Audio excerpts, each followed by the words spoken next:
श्री शिवाय नमस्तुभ्यम। हर हर महादेव। दोस्तों, जैसा कि आप सभी जानते ही हैं कि पूज्य गुरुदेव ने अब भी जो अपनी श्री श्रावण शिव महापुराण कथा चल रही हैं, उसमें ऑनलाइन पूजन की सामग्री और समय बता दिया है, जिसके के बारे में आज हम जानने वाले कि आखिर हमें कौन सी सामग्री कितनी मात्रा में लेनी है और ऑनलाइन पूजन को हमें किस दिन और कितने बजे से शुरू करना है, यह भी जानेंगे। तो देखिए दोस्तों, प्रत्येक वर्ष सावन में जब भी शिवरात्रि पड़ती है तो गुरुदेव ऑनलाइन रुद्रा अभिषेक करवाते हैं और इस साल भी गुरुदेव बताया है कि आप सभी को भी ऑनलाइन पूजन जरूर से करना है। तो देखिए, इस बार सावन शिवरात्रि 23 जुलाई बुधवार के दिन आने वाली है और इसी दिन पूज्य गुरु जी ऑनलाइन रुद्रा अभिषेक कराने वाले हैं, जिसका लाभ आपको अपने घर पर बैठे बैठे मिल जाएगा। देखिए, पूज्य गुरुदेव ने सबसे पहले तो बताया कि आपको यह पूजन 23 जुलाई को शाम 7 बजे से करना है, जो कि शाम 8 बजे तक चलने वाला है। तो आप सभी समय को नोट कर लीजिए कि यह ऑनलाइन पूजन 23 जुलाई को शाम 7 बजे से करना है, जो कि शाम 8 बजे तक चलने वाला है। तो आप सभी समय को नोट कर लीजिए कि यह ऑनलाइन पूजन 23 जुलाई को शाम 7 बजे से करना है, जो कि शाम 8 बजे तक चलने वाला है। तो आप सभी समय को नोट कर लीजिए कि यह ऑनलाइन पूजन 23 जुलाई को शाम 7 बजे से शुरू होगा।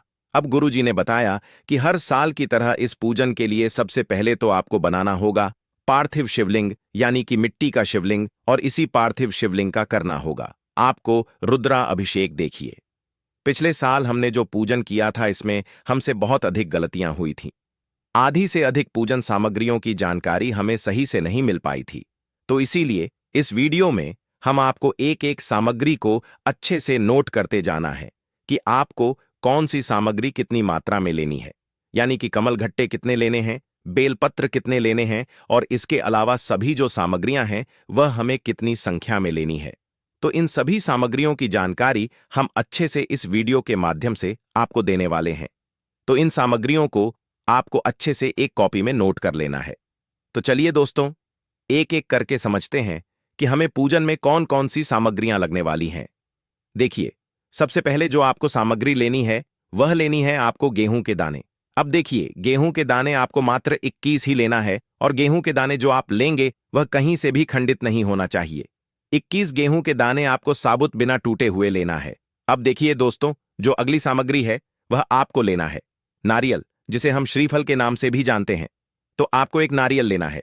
अब दोस्तों, अगली जो सामग्री है वह आपको लेनी है 5 कमल गट्टे। देखिए, कमल गट्टे जो हैं आपको किसी भी पूजन सामग्री की दुकान पर आसानी से प्राप्त हो जाएंगे। तो आपको मात्र 5 ही कमल गट्टे लेने होंगे। फिर अगली वस्तु जो है आपको लेना है आचमनी। देखिए, पिछली पूजा में गुरुजी ने बताया था कि आपको 3 बार आचमन करना है। तो पिछली पूजा में हमारे पास आचमनी थी ही नहीं। तो पिछली पूजा में अधिकतर लोगों ने चम्मच का प्रयोग किया था। तो हमें आचमनी लेकर के आना है और इससे ही हमें आचमन करना है। तो आपको यह जो आचमनी है पूजा सामग्री की दुकान पर आसानी से प्राप्त हो जाएगी। तो यदि आप चाहे तो आचमनी भी ले सकते हैं, या घर पर ऐसी चम्मच है जो पूर्ण तरीके से नई हो, शुद्ध हो, तो फिर आप चम्मच भी ले सकते हैं। अब दोस्तों, अगली जो सामग्री है वह हमें लेना है पान का पत्ता। देखिए, आपको 3 पान के पत्ते लेना है। देखिए, आपको एक एक सामग्री अच्छे से बताई जा रही है कि कितनी लेनी है। तो आपको सभी सामग्री अच्छे से नोट करते जाना है। तो 3 पान के पत्ते हमें लेना है।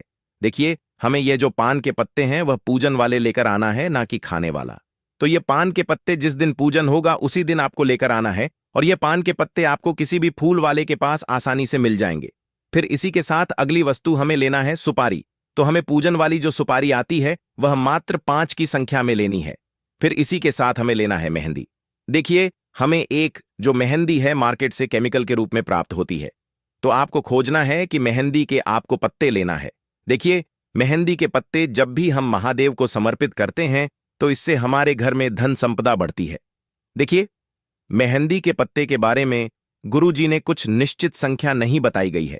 जितने भी आपको मिले उतने आपको ले लेना है। अब दोस्तों, यदि आपको मेहंदी के पत्ते बहुत कोशिश के बाद भी नहीं मिल पाते हैं तो आप लास्ट में इस ट्यूब को, यानी कि मेहंदी की जो ट्यूब आती है, उसे ले सकते हैं। इसलिए आपको यह सभी सामग्रियां इतने दिनों पहले बताई जा रही हैं ताकि आप इन्हें अच्छे से तैयार कर सको। अब देखिए दोस्तों, अगली जो सामग्री है वह आपको लेने हैं चावल के दाने। चावल के दाने आपको गिन के मात्र 108 लेने हैं, और जो आप चावल के जो दाने लेंगे वह कहीं से भी खंडित नहीं होने चाहिए। तो इस प्रकार से आपको 108 चावल के दाने लेना है। फिर अगली सामग्री हमें लेनी है जनेऊ। जब भी महादेव का पूजन किया जाता है तो जनेऊ की बहुत अधिक जरूरत होती है, तो हमें मात्र 2 जनेऊ लेना है। फिर इसी के साथ आपको एक दीपक लेना है। दीपक आप मिट्टी का भी ले सकते हो या आटे का भी बना सकते हो, और इस दीपक के अंदर हमें घी डालना चाहिए। तो हमें जो घी लेना है वह बिल्कुल भी भैंस का घी तो लेना ही नहीं है। देखिए, आपके पास घी नहीं है तो आपको तेल का दीपक जला लेना है, पर आपको भैंस का घी नहीं लेना है। देखिए, अगर हम लेते हैं तो इससे हमें बहुत बड़ा दोष लगता है, तो हमें घी नहीं मिल पाता है, तो हमें तेल का दीपक ही जला लेना है। नहीं तो हमें गाय का घी कहीं से भी प्राप्त करना है और इसमें प्रयोग करना है। फिर इसी के साथ हमें लेने होंगे कपूर के टुकड़े। कपूर का आपको मात्र एक टुकड़ा ही लेना है। केवल आपको इसका प्रयोग आरती के लिए ही करना है, तो आपको 1 या फिर 2 टुकड़े ही कपूर के लेने होंगे। फिर इसी के साथ हमें लेना होगा कलावा। अब देखिए, कलावा जो हम अपने हाथ में रक्षा सूत्र के रूप में बांधते हैं, वही हमें कलावा लेना है। देखिए, पिछली बार हमें पूजन में कलावे की बहुत अधिक जरूरत पड़ी थी, तो हमें छोटे छोटे टुकड़े करके अधिक मात्रा में यह कलवा ले लेना है। इसी के साथ हमें लेना है धूप बत्ती। अगर हमें धूप बत्ती नहीं मिल पाती है तो हमें अगरबत्ती का प्रयोग कर लेना है। इसी के साथ हमें अगली वस्तु लेनी है इत्र। जो है विशेषकर पूजन सामग्री में जो प्रयोग किया जाता है, वही इत्र हमें लेना है। फिर अगली जो सामग्री आपको लेना है चंदन। देखिए, चंदन आप लाल भी ले सकते हो और पीला भी ले सकते हैं। फिर इसी के साथ हमें अगली सामग्री लेनी है जो महादेव को सबसे अधिक प्रिय होती है, जो कि है बेलपत्र। इससे प्रिय महादेव को कुछ भी नहीं है, तो आपको मात्र 7 बेलपत्र लेने होंगे, जो कि कहीं से भी टूटे हुए या खंडित नहीं होने चाहिए। अब अगली जो सामग्री है वह हमें लेनी है शमी पत्र। देखिए, शमी पत्र जो है वह आपको भी लेना है। मात्र 7 यानी कि 7 शमी पत्र आपको लेना है। अब देखिए, इसी के साथ हमें अगली वस्तु जो लेनी है वह लेनी है धतूरा। दोस्तों, धतूरा जो है यह महादेव को बहुत अधिक प्रिय होता है। हमारे जीवन के जितने भी कांटे हैं उन्हें दूर करने के लिए ही महादेव को धतूरा समर्पित किया जाता है। तो देखिए, आपको 2 या फिर 3 धतूरे ही लेने हैं। फिर इसी के साथ हमें जरूर होगी बहुत ही सुगंधित फूल, यानी कि गुलाब के फूल की। देखिए, जिन लोगों को भी गुलाब का फूल अगर आसानी से प्राप्त हो जाता है तो उन्हें 5, 7, 11 या फिर 21 इन संख्या में आपको यह ले लेने हैं। अगर गुलाब के फूल आपको प्राप्त नहीं हो पाते हैं तो आपको एक गुलाब का फूल लेना है।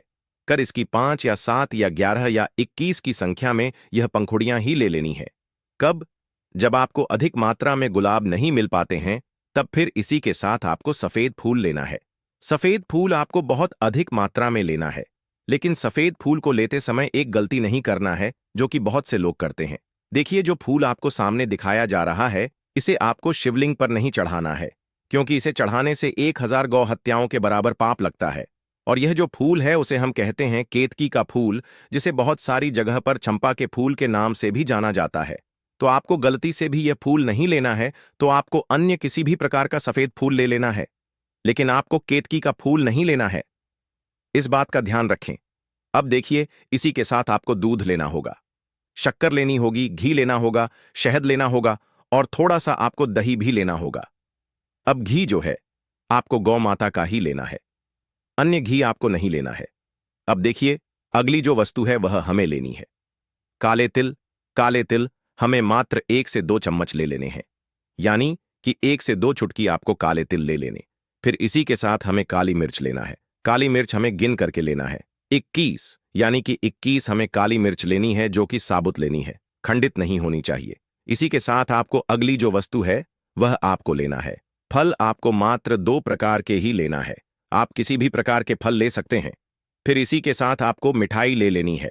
मिठाई आपको किसी भी प्रकार की ले लेनी है। देखिए, मिठाई आप सस्ती भी ले सकते हैं और महंगी वाली भी ले सकते हैं।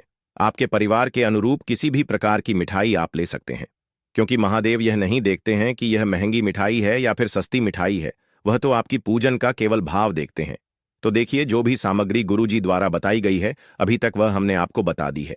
इसके बाद गुरुजी अगर किसी भी प्रकार की अन्य वस्तु भी बताते हैं तो उसकी जानकारी हम अगली वीडियो में दे देंगे। अभी जो भी सामग्री हमने आपको बताई है उन सभी सामग्री को अच्छे से एक कॉपी में नोट कर लेना है और इन सभी सामग्री को एकत्र कर लेना है। देखिए, इस बार की पूजन को हमें बहुत ही अच्छे से करना है, क्योंकि यह पूजन गुरुजी द्वारा केवल सावन शिवरात्रि पर ही कराया जाता है। अगर यह मौका आप चूक गए तो आपको फिर अगले 1 साल तक मौका नहीं मिलेगा। तो हमसे यह जो गलतियां पिछली पूजा में हुई हैं, इस बार नहीं करनी है। इसीलिए यह वीडियो आपको कई दिनों पहले ही मिल चुका है, ताकि आप प्रत्येक सामग्री को अच्छे से एकत्र कर सकें और इस पूजा को आप अच्छे से कर सकें। तो इस वीडियो को हमने आपको बहुत ही अच्छे से और सरल तरीके से समझाने का प्रयास किया है। यदि आपको वीडियो पसंद आई हो तो वीडियो को लाइक करें, और अगर आप चैनल पर नए हैं तो हमारे चैनल को सब्सक्राइब जरूर करें, ताकि आने वाली हर वीडियो आपको प्राप्त हो।